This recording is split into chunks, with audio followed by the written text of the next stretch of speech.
What's going on, guys? Today we are going to be doing a prediction of what the Saints 2023 season is going to be looking like. I'm really excited. A lot of places have the Saints schedule ranked as the easiest in the league. So, I don't know how much that matters or not, but from what I've seen, it doesn't look too bad. Like, they have to travel a little bit at the beginning, but the end stretch is pretty nice for them. And for the most part, they don't play really any good quarterbacks except for Trevor Lawrence. I'm going to do a few things here. Here, you guys can see their entire schedule. We're obviously only going to do regular season. I'm going to go game by game and then predict what I think is going to happen. And I'm going to give you guys a best and worst case scenario of what the season could look like, as well as where the draft pick of that season would put them with their first round pick that they own this year, finally. I'm also going to use this PFF lineup thingy to show you guys what the matchup's going to look like from the Saints offense to the opposing team's defense, because I think this is what's going to matter the most in the games. I believe the Saints defense can lock up for the most part, but there are some exceptions, as you'll see. To start, we have the Tennessee Titans, and I have the Saints losing this, and the main reason I have them losing this is actually one of those exceptions, which is their defense. I don't think it's going to be able to stop Derrick Henry. They really haven't faced Derrick Henry recently, and the interior of their defensive line is not looking great. They did make a lot of improvements on the D-line over the offseason. They signed Kalen Saunders. They got Brian Bresee. And they got Isaiah Foskey, as well as Cam Jordan's returning and Carl Granderson. They need more bodies than that. I think Derrick Henry is going to take them down week 1. That's okay, though. Week 2, the Panthers, it's a primetime game on ESPN, so it's a Monday night game. That'll be fun to watch against, hopefully, Bryce Young. I'm not really trying to watch Andy Dalton again. I think that the Saints are going to lose this one too. I went to the Panthers-Saints game in North Carolina last year. That was tough. The first one of the season. That was tough to watch. To be completely honest, I really like Bryce Young, and I like what the Panthers did in the offseason. And I think that the Saints are going to have to prove to me that they can beat them before I give them the win here and the benefit of the doubt. And then in week 3 against the Green Bay Packers, I have them taking down Jordan Love. I don't really have much faith in Jordan Love. I don't really think he's going to be the team's franchise quarterback that they expect him to be, Aaron Rodgers' replacement. I think their defense needs to show consistency, and I think that the Saints offense is going to take them down. I think that offensive line can hold that defensive line, even with Lucas Van Ness there. I think that Jair Alexander is going to have to play against Olave or Michael Thomas. I really do believe that if Michael Thomas can stay healthy this year, that offense is going to be a top 5 offense. Another thing is, Pete Carmichael, we need him to actually be creative and not run the ball on first and second down and then throw it incompletion on third down. Like, I understand Andy Dalton was not the offense was not designed for Andy Dalton, but you got to be able to make things happen, and last year was kind of sad. But we're also getting Trevor Penning back.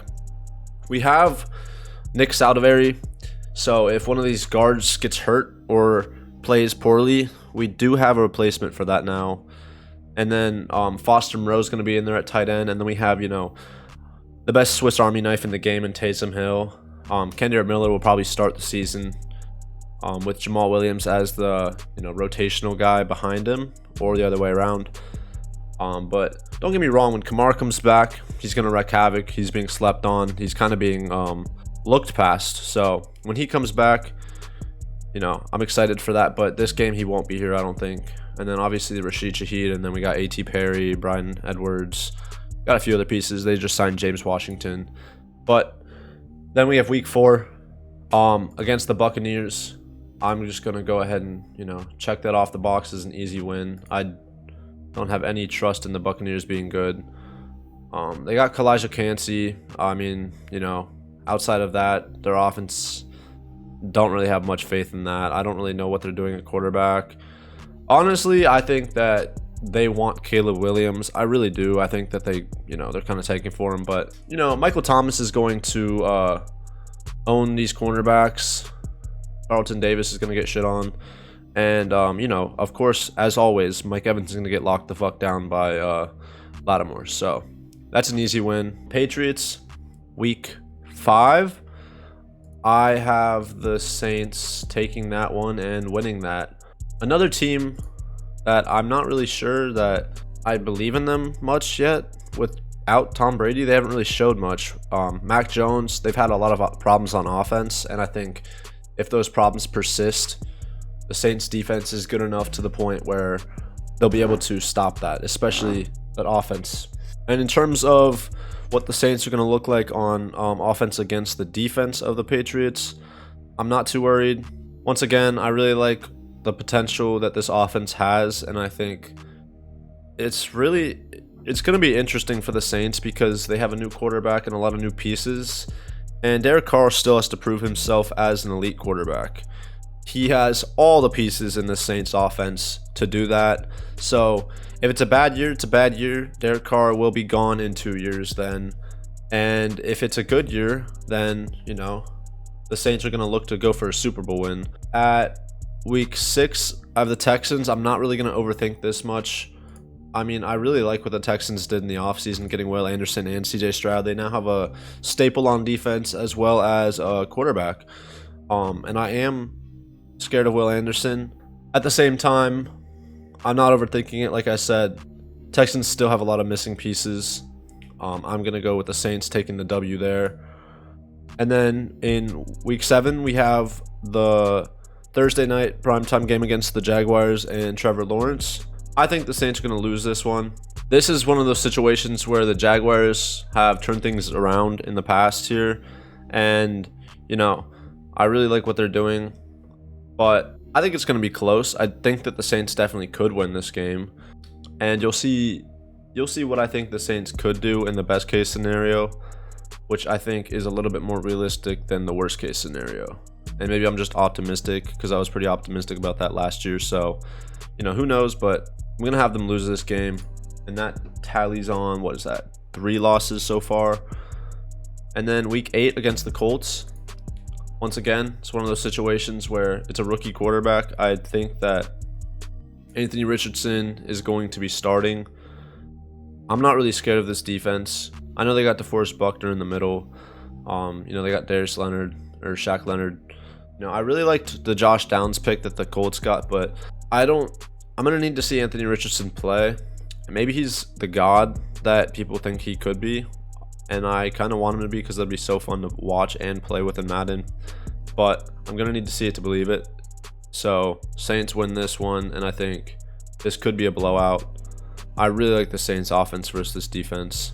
And then in week 9 against the Chicago Bears, I don't really believe in Justin Fields. He's going to have to prove himself to me this year. So I'm having the Saints win this.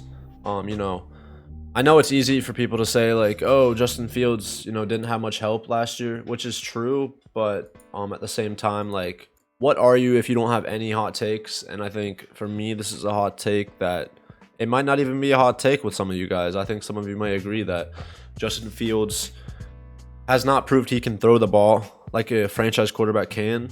And he's going to need to do that this year. And the Saints have a good enough defense to give him a problem.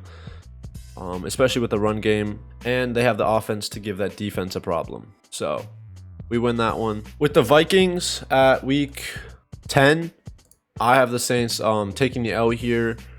It's a Marcus Davenport revenge game. Not that he's going to, matter too much, but we lost to them in London, which was kind of embarrassing. I think it was London, not Germany. But yeah, that was kind of embarrassing. I thought we should have won that game. I was watching that and I was devastated, honestly. It is what it is. I think that it's going to be an offensive shootout. I don't really like either, I like the Saints defense over the Vikings defense, especially in the cornerback room. But I think that the Saints maybe lose that one right before their bye week in week 11, which is great placement for a bye week. And then in week 12 with the Falcons, I also really liked what the Falcons did in the offseason. They have a bit of a question mark at quarterback. I don't think that the Saints are going to sweep the Falcons. I think that they might split. And the main reason I think that is because of Bijan Robinson and where he landed which, you know, Falcons are one of the better running teams in the league. And honestly, I don't think the Saints D-line is built to the point where they can stop that strong running game. So we're going to take the L here. And then we have the Lions in week 13, and I really like what they've done in the offseason too. They you know, they got Gardner Johnson, so that'll be a revenge game for him, or it'll be a revenge game for the Saints. We'll see who wins that. You know, they got Jack Campbell, they got Brian Branch. I think their defense is looking pretty decent. In terms of the Saints, I think that our wide receivers are going to beat their cornerbacks, but I'm going to take the L here. They're going to get Jameson Williams back. Jameson Williams, by this point, should be back. You know, at this point in the season, I think that's probably an L, depending on which team is more, you know, streaky. But that brings up the Panthers again. I don't think that the Panthers are going to be good enough to sweep the Saints 2-0. I know I had them winning the division, and that could still happen, but looking at the schedules, I think the Saints are going to win this one in week 14. And then in week 15, we got the Giants, and we've played the Giants a few times in the past few years. I don't really have much faith in beating them until we do it. I really liked that Deontay Banks pick by the Giants, but we're taking the L here in week 15 against the Giants. I know it's at home, so, you know, with that being said, we take 2 home L's and then only 1 win against the Panthers, which would be, you know, that would suck, but they haven't really been able to win at home recently, so I'm going to kind of keep that trend going. And then the Rams are up in week 16, and I'm going to, you know, chalk that up to be a W.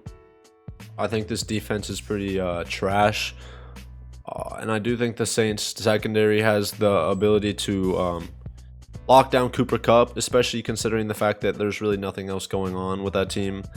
They have Matthew Stafford and Cooper Kupp, and if you can shut that down, I think you win the games against them. I think they're one of the worst teams in the league, and I don't think the Saints will have a problem beating them, especially in a primetime game on Thursday, even if it's not at home. And then we have the Bucs up again. I'm going to do it once again. I know it's kind of a rivalry, but the Bucs are trash. They might be the worst team in the league. We win that one again. Falcons will be the last game of the season, and I had us losing the first game. This is another team that I don't think we get swept by. I don't know if I trust in Desmond Ridder, and I think I believe in the Saints defense more. I'll give you guys a look at what the Saints got going on with defense here. Me personally, I think it's a pretty good defense, and we got a defensive head coach, so we'll take that. That's why I wanted the offense on there, because I think that's going to matter more. We didn't have anything going for us last year with the offense, so we beat the Falcons. That rounds out a very common prediction for the Saints, which is 10-7, and I think that's going to put the Saints in a draft pick to be around 25 to 30. I think that if they go 10-7, they won't make the Super Bowl, but they could make, you know, a decent playoff push. And then I'll give you guys a few other scenarios. So 2 more scenarios for you. One of them is going to be worst case scenario, which I have the Saints going 6-11. I can't see them losing, you know, more than 11 games, because they built their team to win now. Teams that do that don't really, you know, aren't one of those teams that go like 4-13. It just doesn't really happen. I think the Saints are better than that. Some luck will go their way, some luck won't. That's worst case scenario. Good thing about that is that they would probably have a pick around 5 to 8, and that could probably put them in a position to pick a quarterback. And that would mean that Derek Carr would be on his way out in a year, or as soon as after the season, but I don't think that makes sense in terms of contract. And then we get to probably the more realistic scenario of the 2, worst and best case, which is the best case scenario. And I have them going 14-3. I think that they have the potential to do this, you know, if health is on their side and they get in the streak and they win these first 3 games, which is very possible. I really like the way the season could play out. You know, 14-3. Definitely a possibility, and that would put them in a range to pick at 28-32. I think a 14-3 record would, you know, make them maybe NFC division winners. That could put them in a spot to win the 1 seed and I could see them winning the Super Bowl if that happens. That shows that they figured things out, and I would have a lot of confidence in them. I think for the most part, you guys are going to agree with me here on the schedule and what I think the record's going to be. And I'm willing to dive into any team, so let me know if you guys want me to do a specific team and their schedule. And we will get back to some 2024 prospects, and I'll see you guys in the next one.